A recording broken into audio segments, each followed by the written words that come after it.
Hello, I am Dr. Swastik and I welcome you to this course of Indian Polity on Central Government. In this lesson, we will cover the Parliament. In this course, we are comprehensively covering the portion of Indian polity demanded for UPSC, state PSCs and other competitive exams. In this course, we are covering the President, Vice President, Prime Minister, Council of Ministers, Parliament and Supreme Court. In our last lessons, we have covered the President, Vice President, Prime Minister and Council of Ministers. In this lesson, we will discuss the Parliament. So little bit about me, you can follow me on social media platforms, links are below in the description. In this lesson, we will learn the President, Rajya Sabha, Lok Sabha, officers of the Parliament, sessions of the Parliament, devices in parliamentary proceedings, motions, legislative procedures, annual financial statement and lastly functions of the Parliament. So in our last lessons, we have discussed Article 79 to 122 in the Part 5 of the Indian Constitution deals with the organization, composition, duration, officers, procedures, privileges and powers of the Parliament. Article 79 provides for a Parliament consisting of the President and two houses. The lower house is called the House of People or Lok Sabha and the upper house is called Council of States or the Rajya Sabha. The President is an integral part of the legislature but he is not a member of either house of the Parliament. Since Government of India Act 1919, the central legislature has been a bicameral body consisting of a lower house or Lok Sabha and an upper house or Rajya Sabha. Coming to the qualification, to be qualified to become a member of the Parliament, a person must be a citizen of India, not less than 30 years of age in case of Rajya Sabha and not less than 25 years of age in case of Lok Sabha. He must be registered as an elector for a parliamentary constituency. The President shall from time to time summon each house of the Parliament to meet at such time and place as he thinks fit, but 6 months shall not intervene between its last sitting in one session and the date appointed for its sitting in the next session. Coming to Rajya Sabha, the Rajya Sabha is the permanent upper house and not subject to dissolution. It is composed of not more than 250 members. Out of these, 238 are to be the representatives of state and union territories and 12 are to be nominated by the President. Persons to be so nominated are required to have special knowledge or practical experience in respect of literature, science, art and social service. The representatives of states are elected indirectly by the elected members of state legislative assemblies in accordance with the system of proportional representation by means of single transferable vote. Coming to Lok Sabha, the maximum strength of Lok Sabha is 552, out of which 530 are from the states, 20 are from the union territories and 2 are nominated from the Anglo-Indian community. The constitution prescribes the number of seats in the Lok Sabha to be divided between the states and the union territories. Under Article 82, the allocation of seats in the Lok Sabha to a particular state and division of each state into territorial constituency is done on the recommendation of the Delimitation Commission, which is appointed after the completion of each census.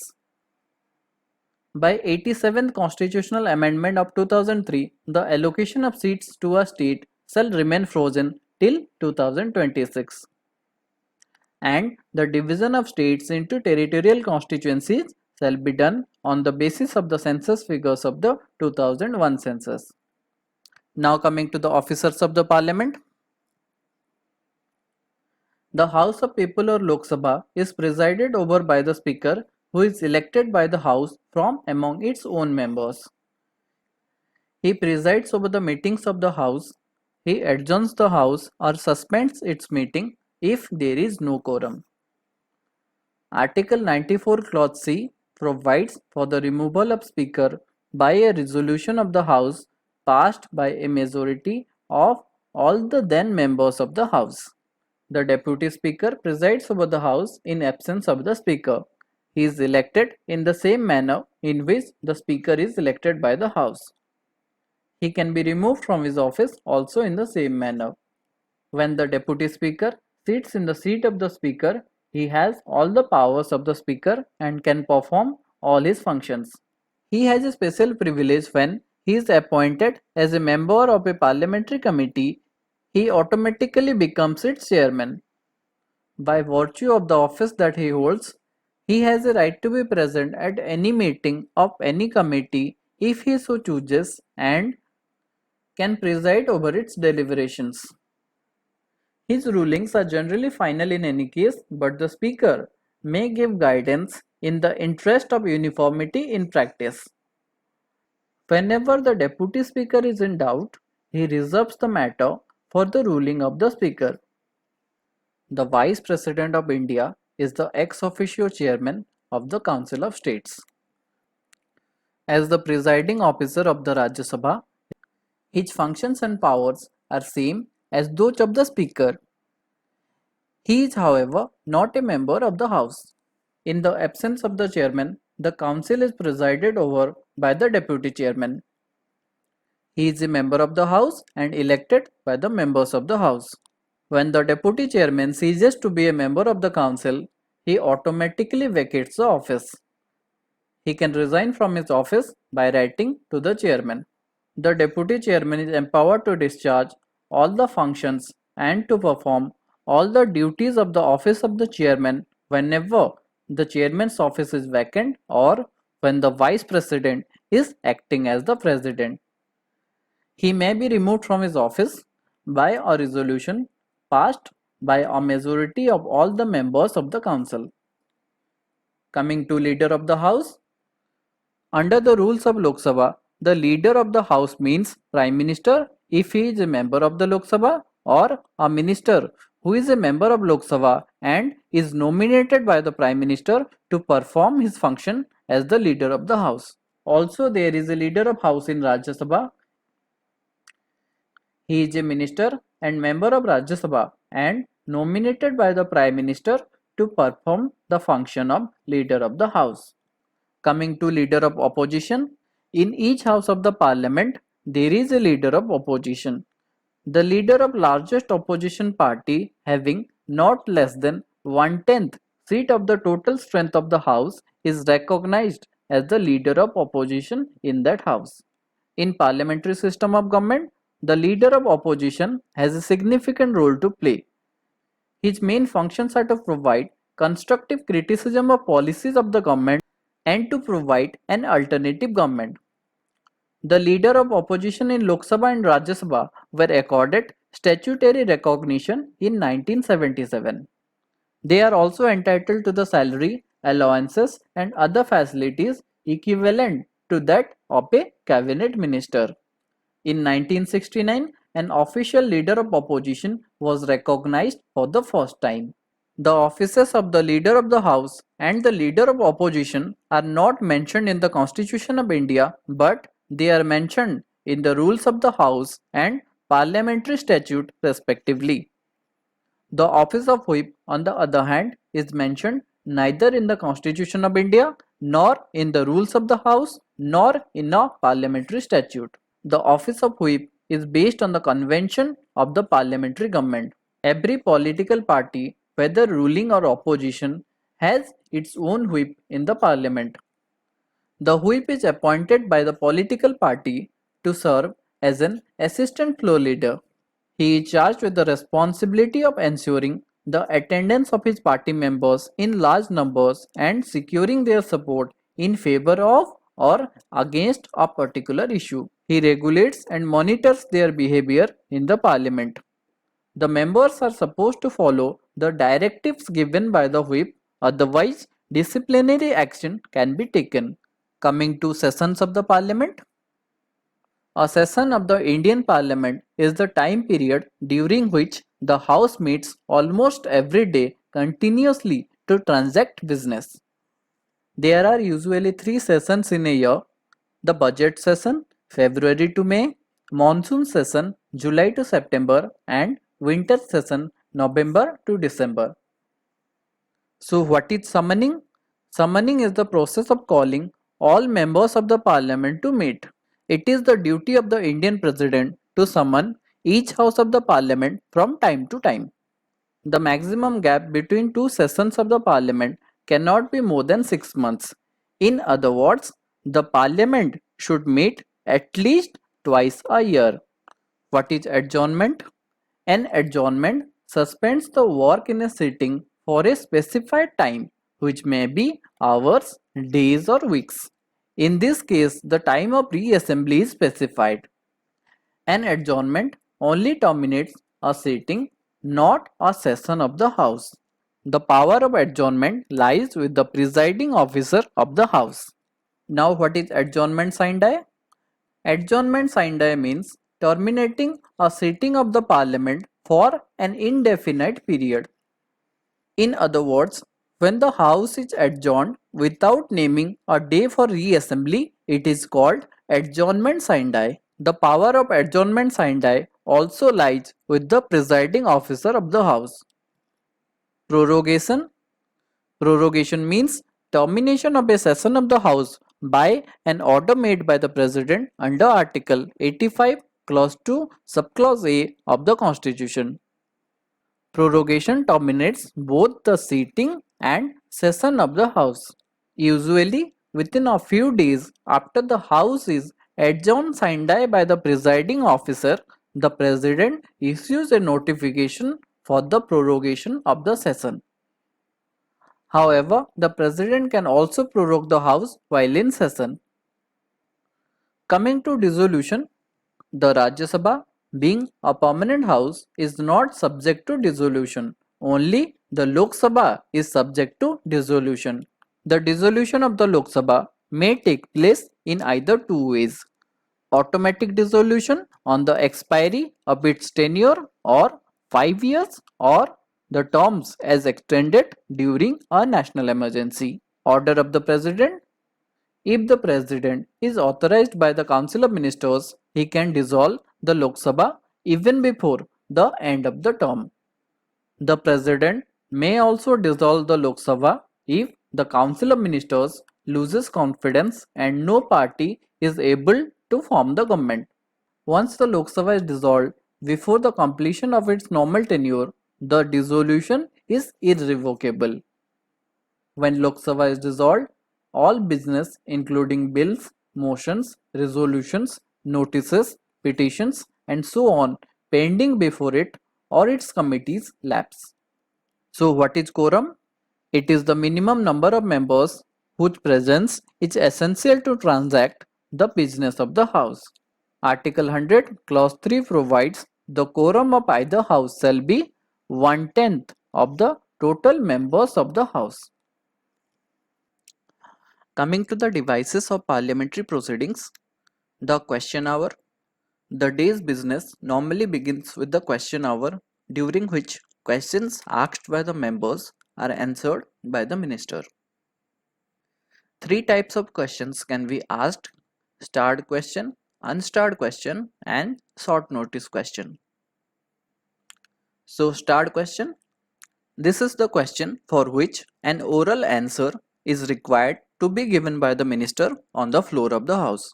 Supplementary questions may be asked based on the minister's reply. Unstarred question. This is the question for which the minister lays on the table a written answer. A 15-day notice has to be given for unstarred questions and no supplementary questions can follow. Short notice question can be asked by the members on the matters of public importance of an urgent nature. A short notice question can be asked by giving a notice of less than 10 days and it is answered orally. Now coming to 0 hour. This period follows the question hour and it normally begins at the noon. That's why called the 0 hour. Usually the members use this period to raise various issues for discussion.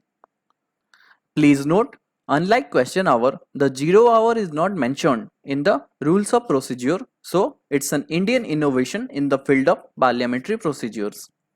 Now coming to various types of motions.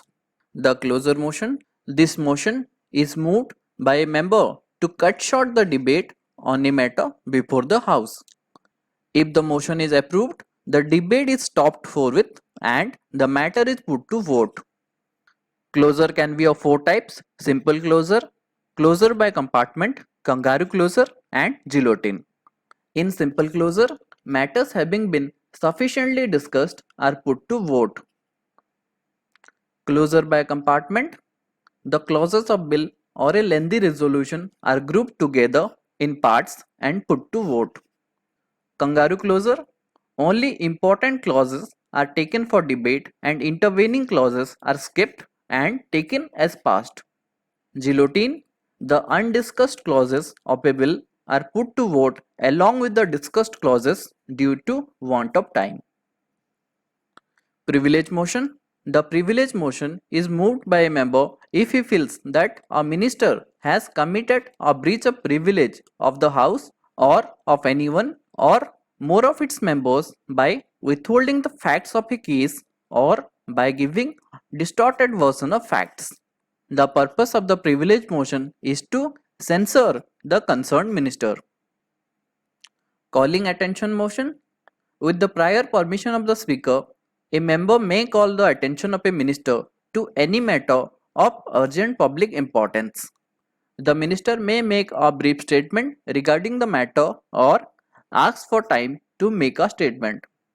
However, unlike 0 hour, it is mentioned in the rules of procedure. Adjournment motion: adjournment motion is introduced in the parliament to draw attention of the house to a definite matter of urgent public importance and needs the support of at least 50 members to be admitted. This interrupts the normal business of the house and regarded as an extraordinary device. As this involves an element of censure against the government, so the Rajya Sabha is not permitted to make use of this device. The discussion on a adjournment motion should not last for less than 2 hours and 30 minutes. Coming to no confidence motion, Article 75 of the Indian Constitution reads, "The Council of Ministers shall be collectively responsible to the Lok Sabha. The Council stays in office as long as it enjoys the confidence of majority in the Lok Sabha." The Lok Sabha can dismiss a council by passing no confidence motion. This motion needs the support of 50 members to be admitted. No confidence motion need not state the reasons for its adoption in Lok Sabha. If passed in the Lok Sabha, the Council of Ministers must resign from office. Coming to censure motion, censure motion differs from a no confidence motion in that latter does not specify any ground on which it is based, while the former has to state a reason for which it is being moved. A censure motion can be moved against the Council of Ministers or an individual minister for failing to act or for some policy.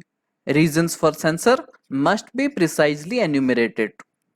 The government may at its discretion fix a date for the discussion of the motion. If the motion is passed in the Lok Sabha, the Council of Ministers is expected to resign. Coming to the legislative procedures, the legislative procedure is identical in both houses of the parliament. Every bill has to pass through the same stage in each house. A bill is a proposal for legislation and it becomes an act or law when duly enacted. Four types of bill can be introduced in the parliament: ordinary bill, money bill, financial bill, and constitutional amendment bill. Ordinary bills are concerned with any matter other than financial subjects and amendment to the constitution. Money bills under Article 110 are concerned with financial matters like taxation and public expenditure.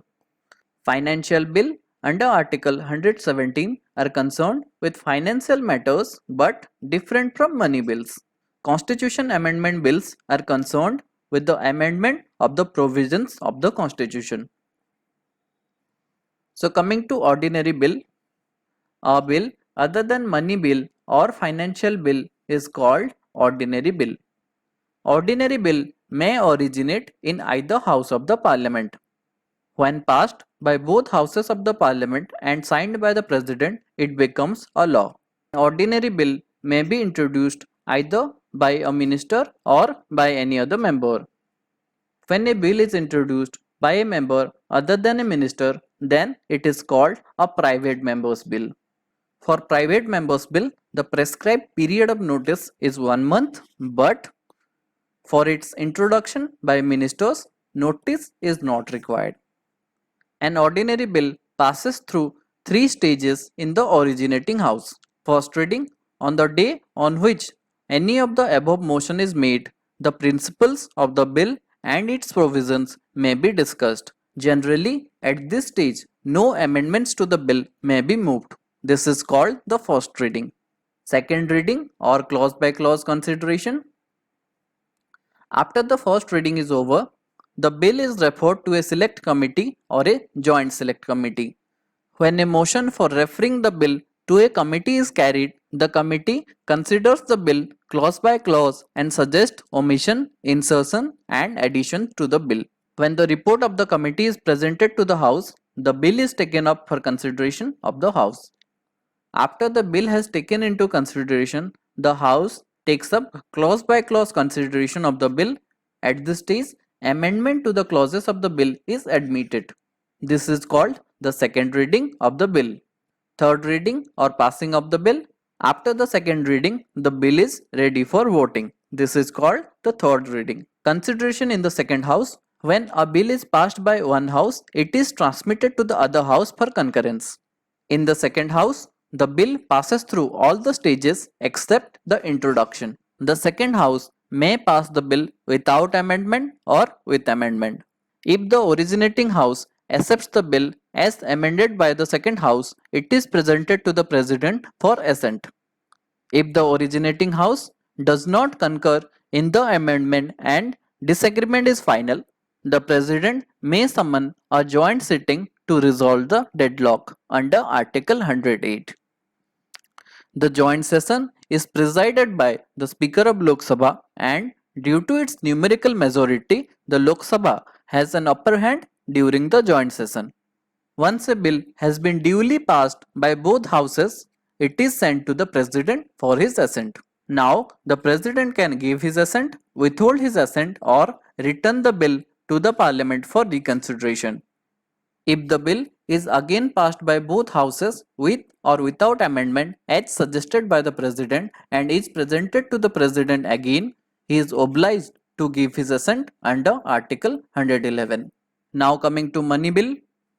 The Parliament has sole power to authorize expenditure for specified purposes. Article 110 states that a bill is deemed to be a money bill if it contains provisions dealing with all or any of the following matters: the imposition, abolition, remission, alteration or regulation of any tax, the regulation of borrowing of money or giving any guarantee by the Government of India, or the amendment of the law with respect to any financial obligations, the custody of the consolidated fund or the contingency fund of India, the payment of money into or the withdrawal of money from any such fund, the appropriation of money out of the consolidated fund of the India, the declaring of any expenditure to be charged on the consolidated fund of the India or increasing the amount of any such expenditure, the receipt of money on the account of the consolidated fund of India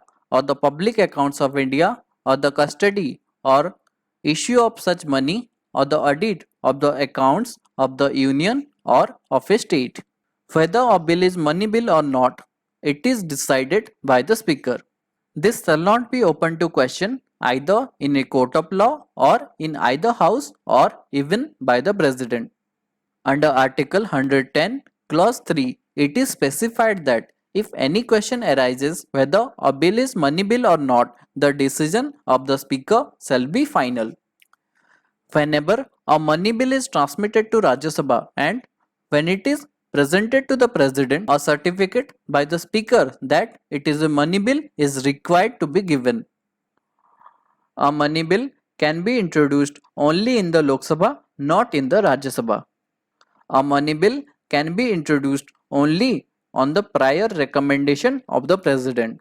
A money bill, after being passed by the Lok Sabha, is sent to the Rajya Sabha for recommendations. The Rajya Sabha must return the bill within a period of 14 days with or without recommendations from the date of the receipt of the bill. The Rajya Sabha cannot amend this bill. It is the discretion of the Lok Sabha whether to accept or reject the recommendations made by the Rajya Sabha. If the bill is not returned within 14 days, it is deemed to have been passed by both the houses. The President may either give assent or withhold assent. As the money bill is introduced on the prior recommendations of the President, it is improbable that he will refuse to give his assent. Coming to financial bills are those bills that deal with matters of revenue or expenditure. There are three types of financial bills. Money bills, it contains any of the provisions of a money bill mentioned in the Article 110 plus some other matters. Financial bill class 1, this contains matters mentioned in the Article 110 along with general legislation. This is like a money bill, can only be introduced in the Lok Sabha and with the prior recommendation of the President. Financial bill class 2, a bill which is like an ordinary bill but also contains provisions involving expenditure from the consolidated fund of the India. Coming to annual financial statement or the budget, the term budget is the popular name for annual financial statement that has been dealt in the Article 112 of the Constitution. The budget is a statement of estimated receipts and expenditure from the Government of India in a financial year. Currently, the financial year begins on 1st of April and ends on 31st of March of the following year. The Union Budget is a projected income and expenditure statement for the coming year. As per the Constitution, all the revenues received and the loans raised by the Union Government are placed in the Consolidated Fund of the India. Article 266 mandates that the parliamentary approval is required to draw money from the Consolidated Fund of the India. So, the budget has to be approved by the Parliament before the commencement of a new financial year. The budget goes through the following 6 stages in the Parliament. Presentation of the budget by the Finance Minister or the budget speech. General discussion. The Lok Sabha discusses the budget as a whole or on any question of principle. The Finance Minister has general rights of reply at the end of the discussion. Next is the scrutiny by departmental committees. The 24 departmental standing committees examine and discuss in detail the demand of grant ministry-wise. Then the Lok Sabha takes up voting on demand of grants. The Constitution states that no money shall be withdrawn from the Consolidated Fund of India except under appropriation made by law. Accordingly, an appropriation bill is introduced to provide appropriation out of the Consolidated Fund of India. Finance bill. The finance bill is introduced to give effect to the financial proposals of the Government of India for the following year. On recommendation of the President, the estimates of expenditure other than those charged on the Consolidated Fund of India are presented to the Lok Sabha in forms of demands for grants. Under Article 113, the Lok Sabha has power to assent or reject any demand or to assent any demand or subject to reduction of the amount specified. These demands are not presented to the Rajya Sabha, though a general debate on the budget takes place. Cut motions. Cut motion 6, reduction in the amount of a demand presented by the government. Such motions are admitted at the speaker's discretion. There are 3 types of cut motions: policy cut motion, economy cut motion and token cut motion. Policy cut motions represents disapproval of the policy underlying the demand. Economy cut seeks to reduce the demand by a specific sum. Token cut motion is a device to ventilate specific grievances within the sphere of government's responsibility. In token cut motion, the grievance has to be specified. Appropriation bill. Under Article 114, when the demand for grants has been voted for, the appropriation bill authorizes withdrawal of the fund from the Consolidated Fund of India for both votable and charged items. The budget consists of two types of expenditure: the expenditure charged upon the Consolidated Fund of India and the expenditure made from the Consolidated Fund of India. The charged expenditure is non-votable by the Parliament, that is, it can only be discussed by the Parliament, while the other type has to be voted by the Parliament. Vote on account. There is usually a gap between the presentation of budget and its approval.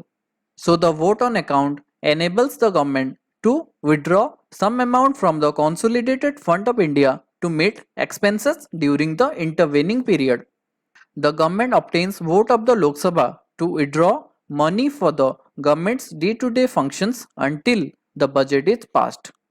For example, salary to the government employees, loan interest payments, subsidies and pension payments.